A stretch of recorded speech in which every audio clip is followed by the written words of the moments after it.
Baik, Assalamualaikum warahmatullahi wabarakatuh. Apa kabarmu hari ini? Semoga kalian semua dalam kondisi sehat dan tetap semangat untuk mengikuti kegiatan pembelajaran kali ini kembali dengan saya. Nah, jangan lupa yang belum subscribe silahkan di subscribe. Baik, kita akan masuk untuk pelajaran pendidikan Pancasila dan Kewarganegaraan untuk kelas 11. Kita akan melanjutkan materi bab 1, yaitu harmonisasi hak dan kewajiban asasi manusia dalam perspektif Pancasila. Melanjutkan materi yang kemarin kita sudah masuk ke bagian ketiga. Kita akan mulai pembelajaran kali ini. Jangan lupa berdoa terlebih dahulu. Nah, kalau kemarin kita sudah belajar tentang pengertian hak asasi manusia dan lain sebagainya, termasuk instrumen-instrumennya. Nah, sekarang kita akan lihat penyebab pelanggaran hak asasi manusia. Nah, penyebab pelanggaran hak asasi manusia ada dua faktornya, yaitu faktor internal dan juga faktor eksternal. Kalau faktor internal berarti berasal dari dalam diri si pelanggar itu. Kalau dari faktor eksternal berarti berasal dari mana? Ya dari luar diri si pelanggar itu. Sekarang kita akan lihat. Nah, faktor-faktor pelanggaran HAM yang berasal dari dalam diri internal seseorang. Yang pertama apa itu? Yaitu egois atau mementingkan diri sendiri. Sering sekali yang namanya pelanggaran hak asasi manusia itu karena sikap egois. Bahkan mungkin kamu sering ya nggak bawa pulpen karena butuh nulis, pulpennya temannya diambil, itu sudah melanggar hak asasi manusia. Nah, jadi karena egois. Yang kedua, rendahnya kesadaran tentang hak asasi manusia. Jadi si pelanggar itu tidak tahu tentang hak asasi manusia. Ya, kita melanggar HAM tapi kita nggak tahu kalau itu melanggar HAM. Ya kayak tadi contohnya ngambil pulpen temennya, ngambil sendal nggak dikembalikan, itu sudah melanggar HAM, ya kan? Yang ketiga yaitu rendahnya sikap toleransi atau tidak toleran. Kita tidak menghormati, ya lagi mau sholat diganggu temannya, kita tidak bisa, itu yang namanya tidak menghormati. Temannya mau ke gereja di hari Minggu malah diajak futsal, itu yang namanya rendah toleransinya. Terus apalagi, yaitu tidak seimbang pelaksanaan hak asasi dan kewajiban asasi, ya. Ingat materi yang pertama, HAM dan KAM itu adalah dua hal yang harus dimiliki oleh manusia yang harus dijalankan secara seimbang. Nah, ketika ini tidak seimbang, kita ingatnya hak saja, kita nuntut hak, tapi kewajibannya lupa. Ya, yang terjadi ada yang namanya pelanggaran hak asasi manusia. Yang berikutnya ada lagi, belum adanya kesepahaman dan kesamaan mengenai konsep hak asasi manusia. Itu tadi, kamu menganggap itu pelanggaran HAM, tapi orang lain menganggap itu tidak. Ini sikap individualisme atau tadi ya, hampir sama dengan yang namanya egois, mementingkan diri sendiri. Ini yang berasal dari dalam diri kita, akhirnya menyebabkan yang namanya pelanggaran hak asasi manusia. Sekarang kita lihat yang berasal dari luar atau eksternal. Yang berasal dari luar, yang pertama yaitu penyalahgunaan kekuasaan. Nah, seseorang yang punya kekuasaan bisa menyebabkan pelanggaran hak asasi manusia. Loh Pak, kok dari eksternal itu kekuasaan? Kekuasaan kan punyanya orang itu. Lah sekarang kekuasaan itu kan berasal dari orang lain.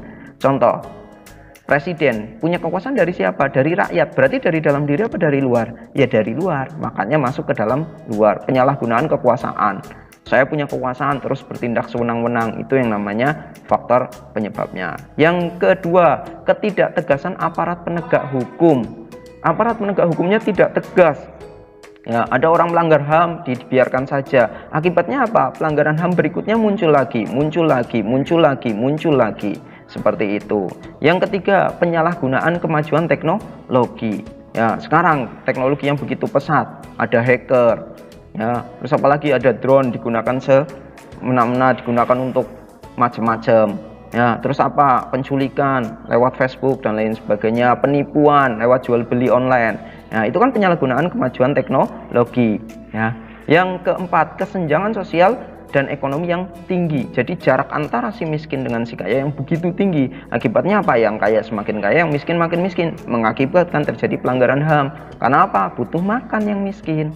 Nah, maka dari itu ketika kamu nanti sudah sukses, jangan lupakan yang berada di bawahmu. Nah, sekarang kita lihat ada beberapa kasus pelanggaran HAM yang pernah terjadi di Indonesia. Seperti contohnya peristiwa Tanjung Priok. Ini terjadi tahun 1984, 12 September. Ya. Nanti kamu bisa lihat di situ, silahkan. Di sini ada korbannya, siapa korbannya, berapa korbannya, lalu tersangkanya seperti apa. Yang kedua, penyerbuan kantor PDI. Ya, bukan PDIP ya, dulu masih namanya PDI, karena sebelum reformasi ya, dulu partai kan di Indonesia cuma ada 3. Ini terjadi tahun 96 tanggal 27 Juli. Kemudian tragedi Trisakti, yaitu ketika reformasi nih, peristiwa reformasi 12 Mei 1998. Ya, ada mahasiswa beberapa yang meninggal. Ya. Lalu Semanggi 1 dan Semanggi 2. Ini lanjutan dari tragedi Trisakti. Semanggi 1 ini tahun 98 ya, 13 November, Semanggi 2 99, mahasiswa juga tewas, dan beberapa banyak lagi yang lainnya seperti kasus Timor Leste, terus ketika darurat militer di Aceh dan lain sebagainya. Silahkan nanti kalian bisa cari dan bagaimana nanti akan lihat. Sekarang kita lihat upaya penegakan hak asasi manusia yang ada di Indonesia. Dalam pasal 28I ayat 4 UUD 1945 menyatakan bahwa perlindungan, pemajuan, penegakan, dan pemenuhan hak asasi manusia adalah tanggung jawab negara. Terutama siapa? Ya, terutama pemerintah. Jadi pemerintah punya kewajiban untuk ini, melindungi, memajukan, menegakkan, dan memenuhi hak asasi manusia. Apa yang dilakukan oleh pemerintah? Ada beberapa hal yang sudah dilakukan oleh pemerintah. Pemerintah buktinya telah melakukan langkah-langkah strategis. Yang pertama apa? Yaitu pembentukan yang namanya Komnas HAM. Dibentuk kapan? Yaitu tanggal 7 Juni 1993 melalui keputusan Presiden nomor 50 tahun 1993, dan ini dampaknya sangat luar biasa ya. Yang kedua, pembentukan instrumen HAM. Instrumen HAM apa? Yaitu peraturan perundang-undangan, mulai dari masuknya hak asasi manusia ke dalam pasal-pasal UUD 1945, lalu ada TAP MPR tentang hak asasi manusia, lalu ada Undang-Undang Hak Asasi Manusia, Undang-Undang nomor 39 tahun 99, ada Undang-Undang tentang Pengadilan HAM, Undang-Undang nomor 26 tahun 2000. Lalu ada lagi apa? Yaitu beberapa konvensi nasional tentang hak asasi manusia yang akhirnya diratifikasi. Lalu berikutnya apa? Pembentukan pengadilan HAM. Dulu Indonesia tidak punya pengadilan untuk kasus pelanggaran HAM. Sekarang Indonesia sudah punya, yaitu dibentuknya berdasarkan Undang-Undang nomor 26 tahun 2000. Nah, lalu bagaimana penanganan kasus pelanggaran hak asasi manusia? Nih ya.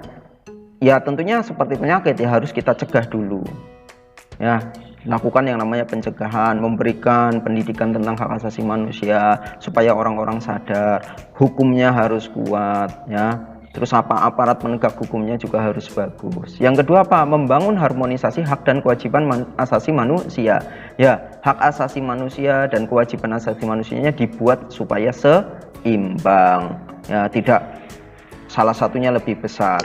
Nah, materi kita sudah berakhir untuk tentang hak asasi manusia. Ini tugas buat kalian, yaitu yang pertama, jelaskan wewenang Komnas HAM apa saja itu. Silahkan, ada berapa anggota Komnas HAM-nya, masa jabatannya berapa lama, boleh dipilih lagi apa enggak. Yang kedua, jelaskan perbedaan ordinary crime dan extraordinary crime. Yang ketiga, jelaskan 2 kasus pelanggaran HAM berat yang diselesaikan, bukan apa kasusnya, tapi bukan contoh kasusnya ya, tapi apa sih kasus pelanggaran HAM berat yang bisa diselesaikan oleh pengadilan HAM berdasarkan Undang-Undang nomor 26 tahun 2000 ya. Yang keempat, dalam kasus pelanggaran HAM, siapakah yang berhak melakukan penyelidikan, penangkapan, penyidikan, penuntutan, dan mengadili serta memutuskan, itu siapa saja lembaganya. Yang kelima, jelaskan apakah HAM itu, hak asasi manusia itu dibatasi apa enggak sih ya. Analisisnya menggunakan alasan yang tepat, sertai dengan dasar hukumnya jika memang ada ya, harusnya tahu ya. Kamu boleh menggunakan UUD 1945, silahkan. Baik, itu saja untuk pertemuan kali ini di bab 1, pertemuan terakhir bab 1 ya. Berarti kita sudah akan melaksanakan evaluasi terakhir. Silahkan tugasnya dikerjakan sesuai dengan perintah Bapak Ibu Guru. Mungkin itu saja dari saya. Terima kasih. Yang belum subscribe, silahkan di subscribe, like, komen, dan share. Terima kasih. Assalamualaikum warahmatullahi wabarakatuh.